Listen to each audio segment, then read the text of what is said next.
y'all, if you're new to Lovecraft Country like I am, this is the review for you. I've never read the book, never heard of it before the preview started populating in social media, but I'm happy to say, after watching episode 1, I'm looking forward to the remainders. I really want to see how this anthology or series of episodes plays out. And to get us started, our cast includes Mr. Atticus Freeman. Everyone calls him Tick for short. Yes, he has a nickname from growing up. Journey Smollett Bell is officially Miss Letitia Dandridge. And actually, it's Letitia fucking Dandridge. And I'll reference that later when she corrects Courtney V. Vance, who's the Uncle George Freeman, as to how to address her. Don't just call me girl and, treat me like I'm a 2-year-old kind of thing.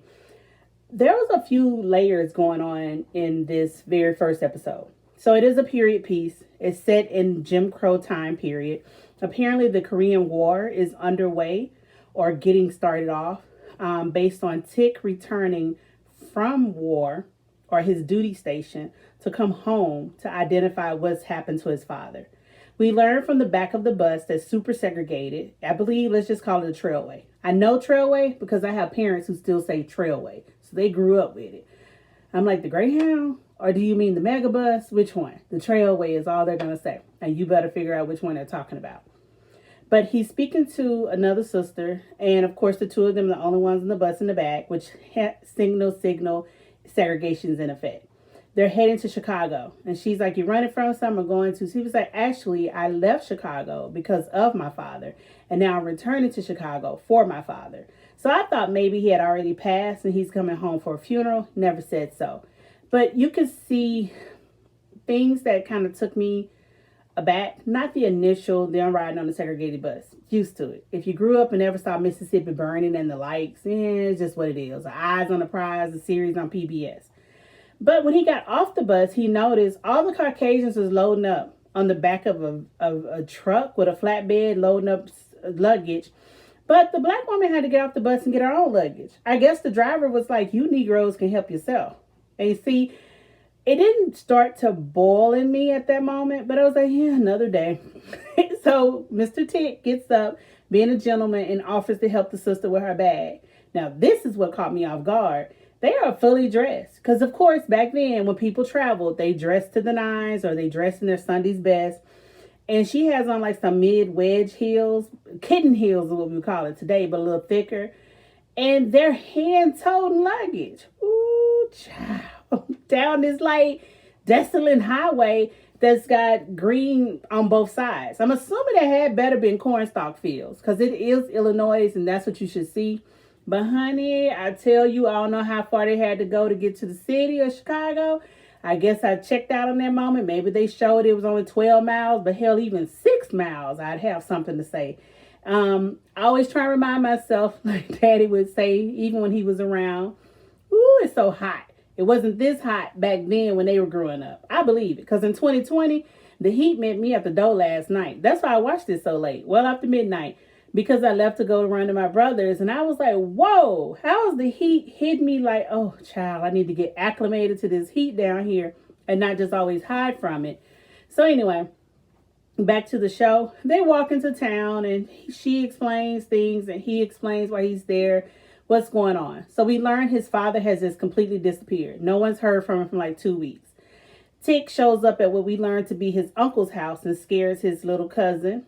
Courtney B. Vance and Miss Ingenue. If you remember her, she's done some really great work in other bodies. The most recent would be Lifetime Clark Sisters, and she played Mama Clark. At any rate, they're trying to have relations. And I thought at first, this is a Chicago baby. I love a lot of the Chicago single family homes around the area, primarily because of the exposed bricks, the older fireplaces, and the built-in shelving I've seen in a lot of my friends' places I've looked at.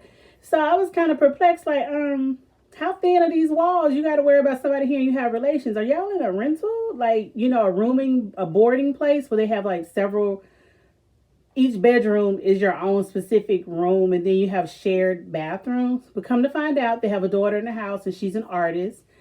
And she can't overhear them and she's offended. Walking away from hearing them, she goes into the kitchen and screams in disgust. Hell, I screamed when I saw that bathroom through the kitchen. Ooh, I hate to see a bathroom that close to the kitchen, within eye shots of the kitchen, or any imagery of it. I hate it with a passion. I hate to sound like that. I know it's like there are bigger and better things in the world to deal with. As Lovecraft shows us, you got to deal with segregation, racism, and monsters. But moving along, the uncle and aunt run out because, of course, they hear the child screaming. What's going on? They're excited. Tick is home. And, everybody's excited whenever a soldier returns. Simple as that. But the good thing about the cover and this period piece, I think they touched on a lot of themes really well. What is it like to serve a country that hates you? And that's really important considering Tick is a black man. He's integrated in the military. My daddy served in the Korean War. And I was said, if this is your first time visiting here, hello, thank you, please subscribe. But my father integrated the U.S. Army. And as long ago as he integrated the U.S. Army for the Korean War, he had a real penance for letting me know I was never going in. And I only brought it up when I thought I was going to go JAG and really was excited about it. And he shot that down. Said he'd get a gun and shoot me himself. So at that moment, I let everything go and moved on. And yes, y'all, we were just integrating at the early 1950s. So what do you want to talk about with that? Even though blacks had been serving, and actually the first to die in war, Crispus Attucks in Boston, Massachusetts from day one. Yeah, the Tea Party and all the, Lord, I said the Tea Party, excuse me. That's 2020 terminology. But anywho, the fact that we've had a continual presence fighting for nationalism, fighting for freedom as an individual, but also fighting for the integrity and the honor of what the United States said it would actually provide for all its citizens. We've had that level of pride and nationalism behind the U.S., even when the U.S. didn't have it behind us. And we learned that Tick's father feels the same way. Like, you should never go serve in the military. And how dare you even speak to the newspaper, and then encourages other blacks to go and join with you so they can die for a country that doesn't love them. That's crazy. Well, I can offer this. I like that the casting works. I mean, I felt the synergy there. I like Courtney B. Vance in anything for the most part, but I think he did his best work as Johnny Cochran. I'm very flabbergasted. Scratch an Emmy. He deserved an Oscar for that Johnny Cochran portrayal with Ryan Murphy's O.J. Simpson miniseries. Journey did a really good job, and I like how they have the shades, the rainbow shades of color in a black family, because that does occur. And she doesn't come off as the privileged girl so far, but she comes off as, at first they made it portray like she was the hippy dippy one who's always flighting about doing something, missed her mama's funeral, so how dare she? But she joins her darker hued sister on stage to sing, but the sister gives her limitations on what you want. You're only here for something, and you want something. What is it? And it's okay, you need a place to stay? Cool. Well, you got 2 days. How am I supposed to find a job in 2 days? Yeah. And she makes it really clear her goal is to get a job in retail, Journey, at one of the local department stores. And the sister's like, I've been trying for 2 years. What makes you think you just gonna get it? I thought they were going to cover it as Journey would get it because she's lighter, fairer in skin tone. So she could, pass well enough to make people feel comfortable purchasing from her. And the sister's like, maybe not my height. She looks taller. But my hue, the heavy set, top heavy lady, shapely, by all means, pretty, yes. But again, there's a stark difference. She's not as petite and slim as Journey. And with that, it's like, how dare you? I'm glad they're showing all of this in the Jim Crow period and has not even touched the Deep South and went nowhere near South. They leave Chicago, head over east to Massachusetts is the goal. And in going to Massachusetts, where this comes from, I'm very perplexed for myself. I never gave one piece of consideration as to how the Greenbook was created or how the Greenbook was executed. And if you're questioning, what the hell is a Greenbook? Well, the Greenbook was the safety guide for Black people to be able to go around America Because yes, we did live in different places, family here, family there, and we traveled. We didn't just, I don't know, poke our heads in the sand and never look up once we got out of the South, or even if we stayed in the South. At any rate, it never dawned on me before this movie. Someone had to actually go do the footwork. And I know y'all are like, you can't be that ignorant. Yeah, clearly I was that oblivious or privileged to the concept of, and I love travel bloggers. I love traveling, period. I enjoy people who can go out and survey the land. Look, we can go far back as Pocahontas with Clark, okay?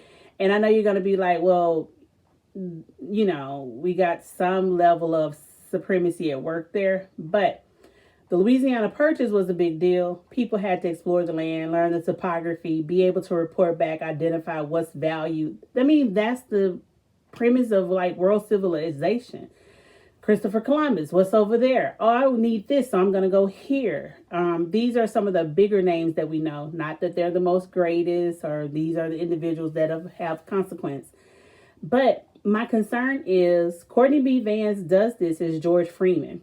His wife, Hippolyta, I'm hoping I'm saying that right, Hippolyta. I was like, is that a Grecian name based, or is this just historical and premise there? We understand Freeman because most who were freed or after enslavement chose the name Freeman to identify to others free man. So he is like, I guess, the editor-in-chief. Not, I guess, like, he is the editor-in-chief because Letitia brings it up to him. And when she mentions deadline, I thought you were the editor. Yes, and because I know how I am and how he operates, the deadline is real. So shout out to those who historically in our community went out, did the hard labor, not just the physical, mental draining, but also took the ass beating. Yes, excuse my language if the cursing offends you, but George Freeman acknowledges as his nephew walks in and he's milking his knee.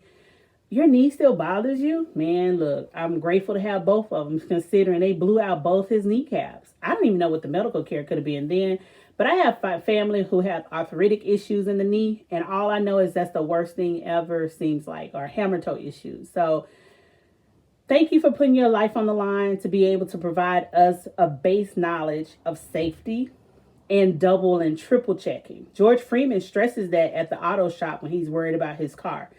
We not only have to make sure the car works, we also have to double and triple check the information that we give individuals in this green book. It is a guide. It is, you know, it's it's imminent to survival. It's imminent to people who desperately need to be able to do this. And it explains so much. Like 2013 was the first time my mother went into and through Mississippi. Although we're right next door to Mississippi, grew up all those years. My brother went to college in Mississippi. Yep, at an HBCU of all things. My mama never went to Mississippi. And it had to catch me off guard when I was talking to my brother, like, well, wait a minute. What about first day of school when you moved in? What about graduation? Things like that. Look, I ask people not to make light of it. I have enough elders, yes, alive and breathing. Nope, they're not 100 years old, 75 to 55, where Mississippi just invoke fear, stoke pain and horror to them under all conditions. And when we went, I was perplexed in 2013. There was no historical Black museum or any real outlet for it. And you would expect that. Now, we did stop in Jackson because we wanted to honor Medgar Evers and go by his house, but it's nothing like what Birmingham had in 2013. But now we have the Smithsonian in D.C., but I do feel like every southern state, especially these larger southern state, larger Black populous southern states, should have some type of homage. Mississippi has it now because of groundbreaking that's taking place and fundraising, but I'm just saying it's worth discussing that this doesn't always happen. As they travel across America, James Baldwin plays in the background. His infamous speech when I think that's the one from Berkeley. I can't remember right now. I'm so sorry. But they were going through sundown towns. And if you have not heard, sundown town, as this episode is labeled, meant, and there was a huge sign. So if you're slow or didn't pay attention, it said, "Nigga, don't let the sun catch you in this town." Ooh, y'all, let me tell you again how confused I am. Now, I understood you need to be out by sundown. And I know you're probably going to go, well, you understood. What is the confusion? In my mind, sundown doesn't mean sunset. Sundown doesn't mean, oh, it just broke the horizon. Sundown means it's now dark. As we learned, and they finally made it into Massachusetts, running around for Ardman County, sundown meant sundown based on the time that would, I guess, would be in the Farmer's Almanac, because it's not as if it was published, I guess, maybe the newspaper. But anywho, I know the Farmer's Almanac enough, and I actually live by it because my people farm, we're agricultural heavy. But it's worth it because you can also determine the weather for seasons ahead so you can turn those crops. Look, I've been living long enough to tell you this. I ain't seen the Farmer's Almanac be wrong yet. But you're welcome to drop in the comments. Let me know. So the sheriff rolls up on them as Tick and Letitia stands to the side of the road. Uncle George is in the car. I'm amazed. No one heard the sheriff pulling up. Y'all, it's the 50s. That is not a Cadillac. It was not silent. You have combustible engines then. Come on now. You ain't hear that man door squeaking open? Okay, whatever. But he rolls up on them and you could see the marching orders in effect. Now, I've skipped a few pieces so I can get to the sundown part because it's running longer than I thought it would. I thought I'd be at 15 minutes. But the social issues, I could talk about it for hours. So, social issue number 1. The Caucasian sheriff has ultimate control in all situations. Number 1. Number 2, he has a loaded shotgun rifle that he gets out with. Yeah, that's a rifle. And like nothing else to talk about. Ain't no conversations. Not let me use my pistol on my hip. Not let me engage you. Immediately is the adversarial contact, which is what do you Negroes got going on and why, and you need to go. In the middle of nowhere. Like literally there was no threat to anyone for them being in the middle of nowhere. I'm glad they brought it up. We just made a restroom stop. True. That is very accurate how I had to think about it. Not just because of segregation. You had to go miles. It's not the interstate system. It's the 50s. We still have the highways and back roads. So shout out to Uncle George being able to read those maps as well. Hell, he should have been Rand McNally at this point. Well, the sheriff lets them know it's a Sundown County. And based on the sun goes down at 7:09 tonight. I'm just throwing out 7:09. Maybe it was 7:08. Okay, sir. Well, we're going to head south and get on out the way. And we thank you. Well, if you go south, it's going to at least take 20 minutes. And you won't be able to make sundown. And he was, whatever amount of time he gave them for measurement, Tick said, we'll cut it. We'll get out of town in 6 minutes. Well, it takes 9 minutes. And if you're going to do it in 6, I have to pull you over by law for speeding. Just like I got to pull you over for being in the sundown area and hang you in the woods right there. Wait, what now? Y'all, the level and lack of due process blows my mind. You have, okay, make your arrest, but you're supposed to take me to jail. I'm supposed to go before the judge. I'm supposed to be assigned a defending attorney. If I can't be assigned one, I'm supposed to go and secure one and pay for it myself. I'm supposed to have my day in court. I'm supposed to say my piece, and then I'm supposed to walk out the door. Yes, I speak from a place of privilege. I recognize that. I do know that is not how it always went. That's not how it goes in 2020. In principle, I still hang my hat on it because that's what I've been trained. That's what I know, and that's the life I've lived. I can't imagine my parents living this life. I just can't. I can't imagine myself living this life. Like when people say, oh, I was born in the wrong time period. That's not me. I never say that. If anything, let me go forward. I can't go backwards. I don't know a time and place. I'm nervous. If the further you go back, it doesn't always mean it's a good thing. I don't just mean American enslavement. We can go all the way to BC. I like certain things. Air conditioning, cleanliness, baths. Ooh, baths. I don't want to go get in the lake and take a bath. No. I don't want you to bring the water. I don't want to boil the water. I'm getting on a tangent here, but you get what I'm saying. I like the conveniences.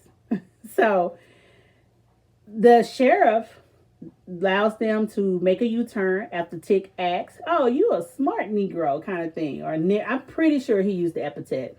I'd rather not. So, I don't know. Maybe I can be more authentic. So you the smart nigga? And when I tell y'all, I'm being real polite because I put that A on there and he most definitely used ER. Nigger was never misunderstood in this show. That's when I can tell you I'm too old. My blood was boiling. It bothered me. And I felt the pacing was slow until they had the chasing scene. But at any rate, He lets them know it's a sundown county and they got to get the hell on. So they turn, leave after Tick says it exactly, verbatim as the sheriff asks. Basically, ask for permission. Don't Tick initially offer, please, would you please? He was like, you know what, just say it after me. And he said it in the most nasty, derogatory, vicious way. And Tick repeated it. Because at this moment, it's about the survival of the lady with me, Letitia, my uncle, Uncle George. Uncle George has family dependent on him. So this is where pride gets swallowed. And you say it as he says it. And you thank him, you turn around, even though you know you did nothing wrong. And you try and get out of town without speed. And then, the speed limit was only 25 miles an hour. Y'all, it took me to settle myself and be like, oh yeah, cars could only go up to 55, for the most part 60. And that was a good amount of speed. But y'all know people zoom through neighborhoods at 25 miles an hour. Anyway, they start racing down this strip of highway.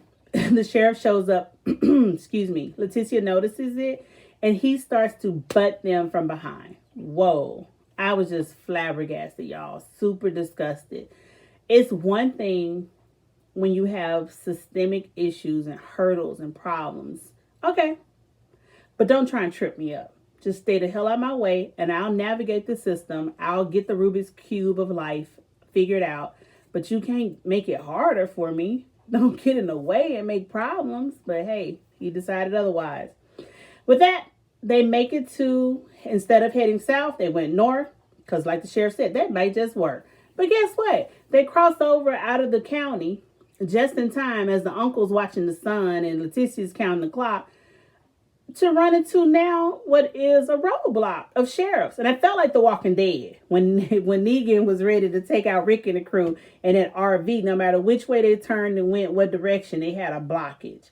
So the sheriffs already have the rifles drawn, order them out the car, walk them into the woods. Tick tries to negotiate and calls out the sheriff by name, Sheriff Hunt, blah, blah, blah, blah. We didn't steal. We didn't break into anyone's home. We haven't done anything. And you could check our car. It's not a problem. And the sheriff, of course, is offended and haughty with, this nigger just gave me permission to do a search. I get that. I really do, because I'm usually that person like Tick saying, hey, you can go do that, and then somehow someone's offended. That's an ego thing. I don't know how I find these people, but I am continually blessed with their presence. Either way, the other sheriffs, there's a total of 6 now, are like, yeah. Tick realizes he fell for the trap. Sheriff Hunt is asking, how you know my name if you ain't never been around? And if y'all really came from Chicago. Y'all, you have to remember in that time, they didn't have driver's license and real registration for the cars. I mean, these things are relatively new. Hell, Social Security numbers are new. I'm amazed how much I have to tell people, that just came out in the 50s. You had the right to opt out. And they did. They gave it to the Quakers or anyone for religious beliefs. So these things came about because the folks always doing something they wasn't supposed to do. Even changing plates. They would just swap plates on another car and steal it. And VIN numbers are new. Driver's licenses are new. Registering where you live and work. You just went on, I guess, an honor system of this is what I said and this is what I meant. All in all, you tell me what you think about it. I enjoyed the episode once we got to the actual first town. And they wanted to stop because Uncle George had a tip about this restaurant. They walk in and the white man or Caucasian at the counter seems disgusted. The young boy, teenager looks like, behind the counter is confused. Like definitely confused. What the hell? They asked for 3 coffees. If Letitia hadn't gotten up to go use the restroom, as Tick pointed out, it may have been a tip, but we don't have to stay here if this isn't the actual place. And, Uncle George is determined to, well, I'm a citizen.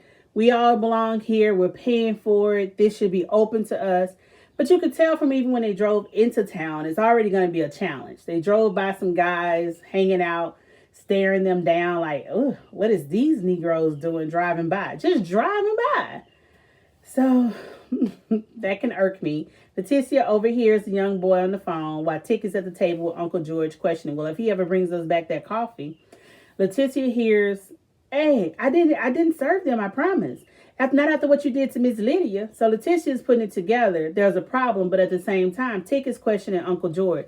Why did you say they painted the White House white? And he explains, the enslaved at that time after they burned the building, invasion of the British. They rebuilt it, but you paint it white to cover over burns, so it's never an obvious marker. So Tick is staring at all the walls, noticing how white everything is and the floors. The telltale is when the floor moved. Letitia runs from the back. Y'all move y'all asses. And now all along she had been begging, let me drive, let me drive. She got the driving this time. And so that's when Uncle George is in the seat. He was so slow to get in, and Tick tried to help him get in. I'm like, Lord, help us, just jump already. I understand your knees is bad, but folks is coming. They finna shoot you. You hear the sirens. We later learned it's the fire department. I guess they had intentions on letting the white men who they passed by in town, give them the stink eye, kill them, set it on fire, and the fire department was going to be there to put it out, because I never saw the police. Either way, they took this chase. She sped through town, not knowing where she was or what was going on, but we see this phantom silver expensive car, allegedly a Ford.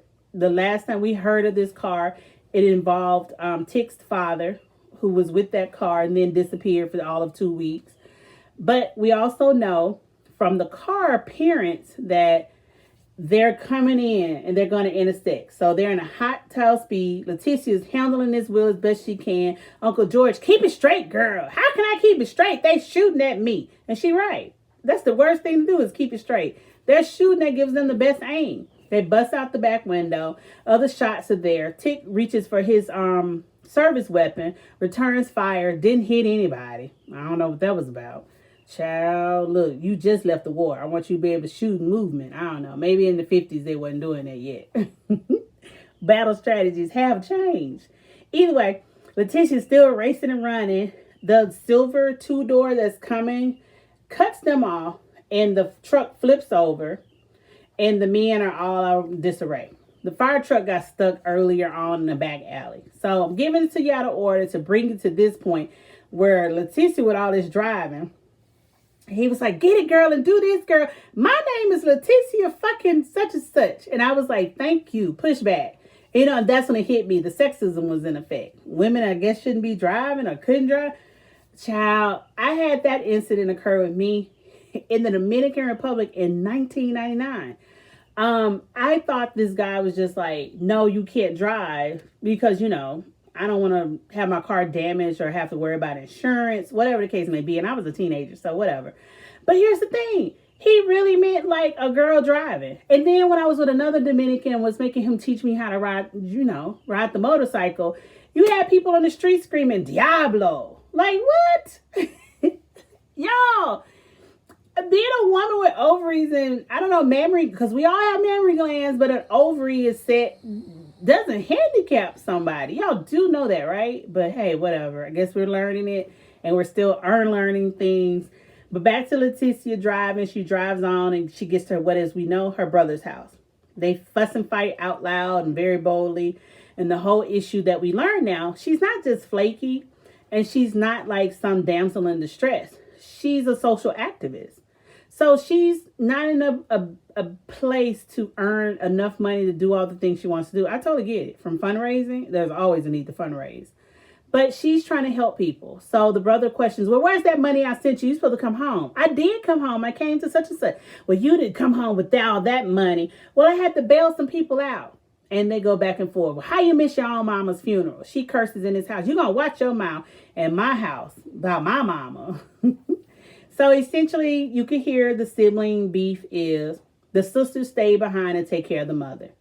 Letitia's not heartbroken as of yet that she missed the funeral because she had her time with her mother. But I'm assuming, projecting, she wants to live her life and have other experiences than being a caregiver at home.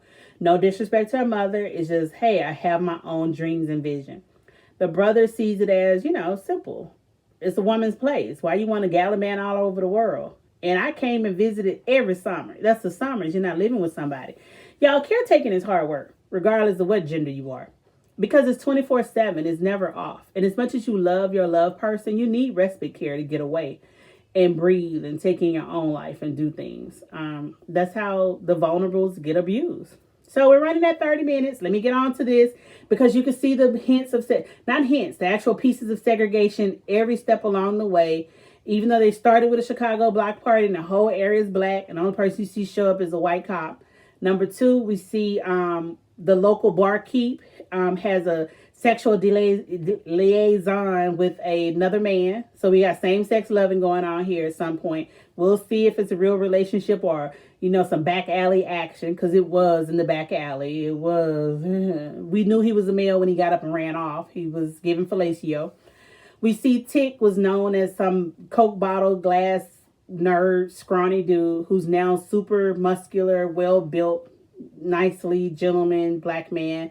And he has to balance the needs of what his father felt, I guess, as a distinguished. I need to be educated. I want to make sure my kids are educated. That makes sense. That's a theme. That's a theme that's still going on today. The father left a note for Tick to let him know. And that's what led us on this journey to Massachusetts, a suburb or a county outside of Boston.